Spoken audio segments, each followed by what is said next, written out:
We express gratitude to the United States' support in the reconstruction and rehabilitation efforts in the northeast of Nigeria, as well as humanitarian assistance to the internally displaced persons through agencies such as the United States Agency for International Development and other international partners.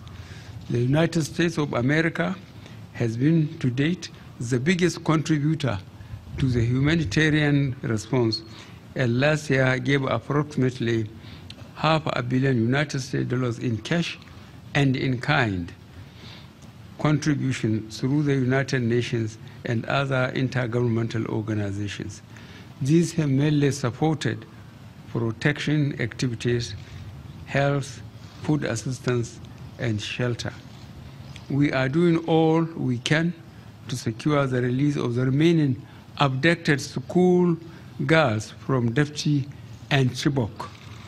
In this context, we will continue to welcome United States collaboration in intelligence gathering, hostage negotiations, and information sharing.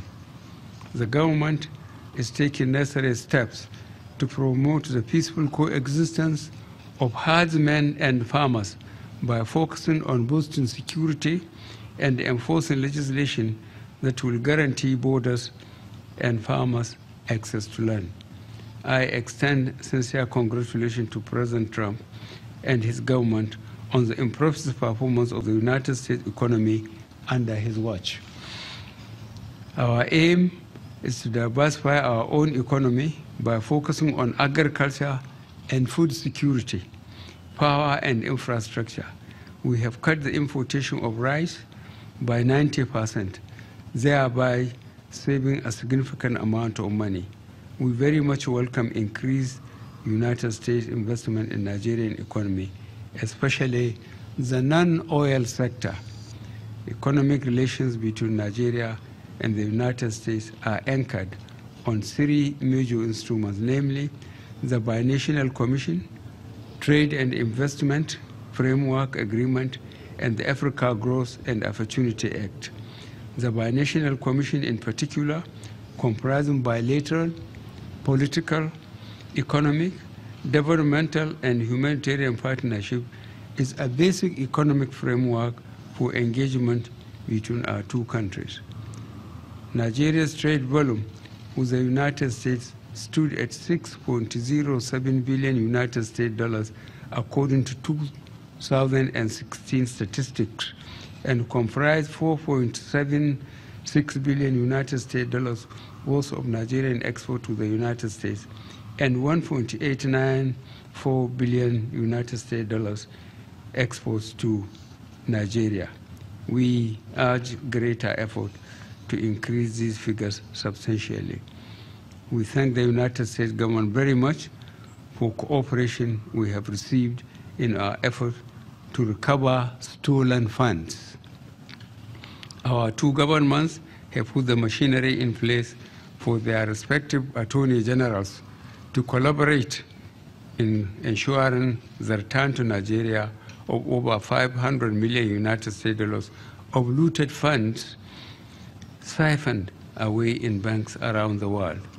In this connection, we congratulate the United States government on launching a kleptocracy asset recovery initiative, which was spearheaded by the United States Department of Justice Asset Forfeiture and Money Laundering.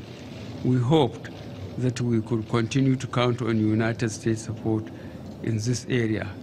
The government of Nigeria remains deeply committed to the principles of human rights as well as promotion and protection of people's freedom, even in the process of fighting terror.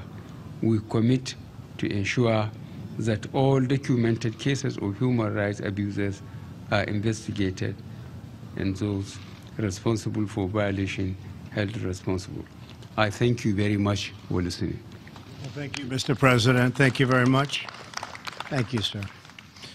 Steve Miller of the Washington Times, please. Washington Times.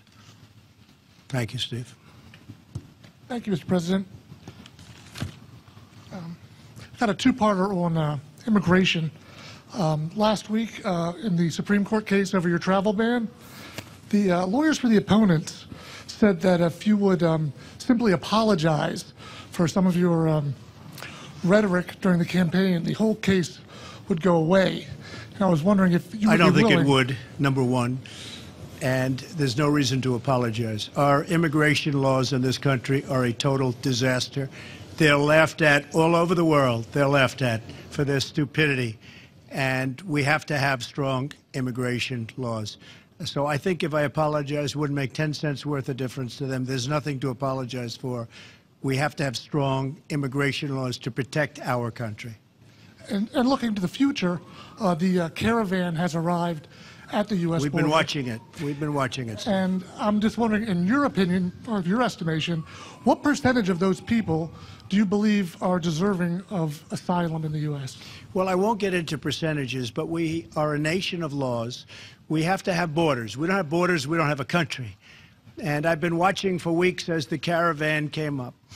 And you know, the Mexican laws are very tough on immigration, extremely tough. And it started out with way over 1,000 people. I guess now it's down to about 100 going all through Mexico. People don't realize what a big country Mexico is. But it came down by a lot. And now we're working on the border with the worst laws any country, no matter where you go, all over the world. They can't even believe it. And we're doing the best we can with it. But we have to have changes in Congress. And we have to have it quickly. We need a wall, number one. And you see that right now, you know, where they are, even though it's not a particularly good wall, and even though a small percentage can climb to the top, they have to be in extremely good shape. But a small percentage can climb that particular wall. We have a wall that's much more difficult. But if you didn't have that, you'd have thousands of people just pouring into our country. You got to have a wall. And we need border security. And we will have border security. As you know, we're sending many, many National Guardsmen down to the border. Most of them are already there, and that's having a big impact. But we need a change in the law. Catch and release is ridiculous. If they touch our property, if they touch our country, essentially you catch them and you release them into our country. That's not acceptable to anybody. So we need a change in the law.